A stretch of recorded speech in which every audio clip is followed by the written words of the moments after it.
lock yourself in. Despite the harsh conditions here in the concrete bunker, sweet ears, cage dwellers have warm hearts.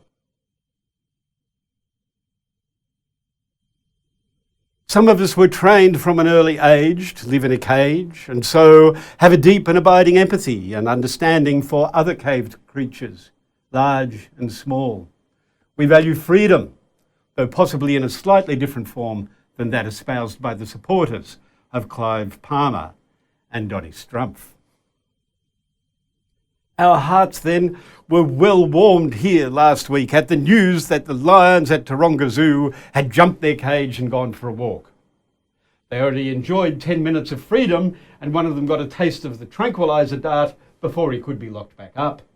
But we were whooping and hollering for their moment of freedom. The sight of uniformed scarfs scurrying for cover due to a level 1 alert tickled us pink.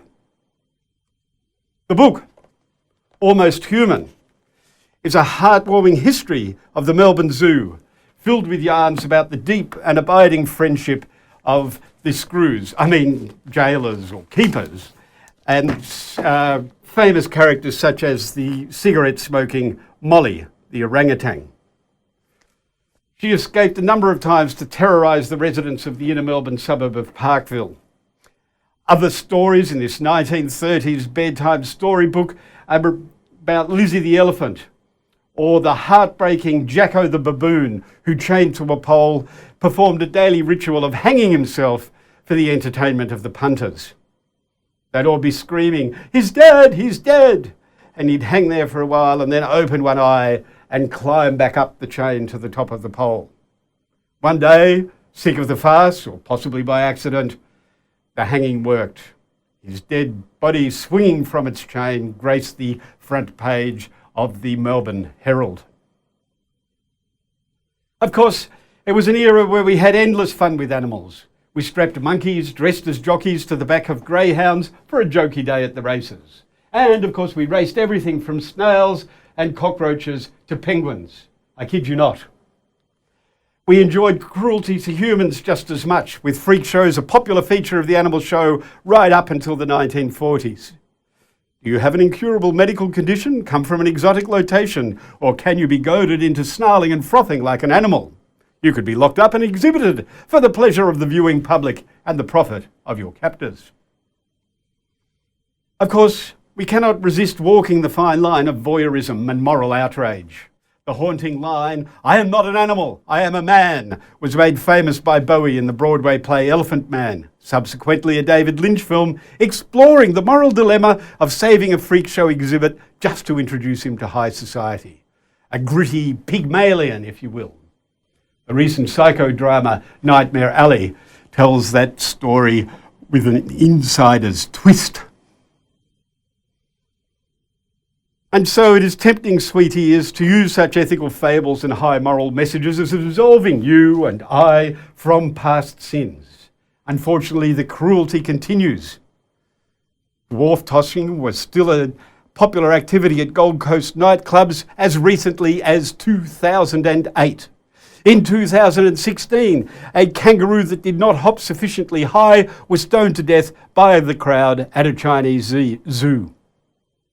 2 years later, a pair of Florida men were charged with animal cruelty for dragging a live shark at high speed behind their powerboat for the entertainment of their YouTube channel. Other popular videos of theirs including pouring alcohol down the mouths of live fish to watch them writhe in agony. Good family entertainment, getting up close and personal with nature.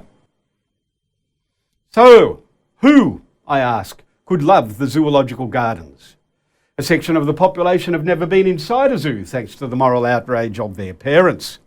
Many zoo workers, though, see the modern zoo as a latter-day ark, assisting in the conservation of endangered species, preserving and rebuilding populations for potential release onto a rewilded planet. A sort of shortcut to a Jurassic Tassie tiger. But wait, there's more.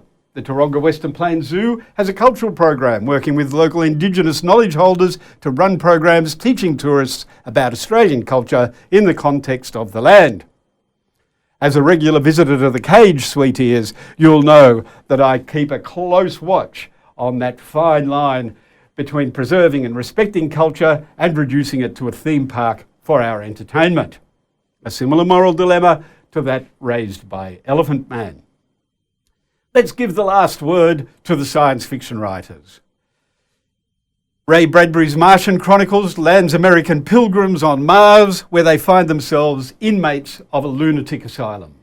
Kurt Vonnegut goes straight for the alien zoo in Slaughterhouse 5, run by aliens who excitedly wait for the first breeding of captive humans.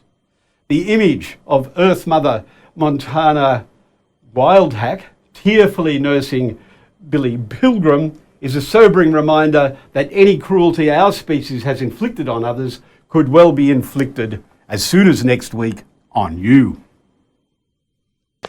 I can hear the keys are jangling, so it's getting close to time to go. See if you can find your way down here, sweet ears. Drop in and ogle us for a while.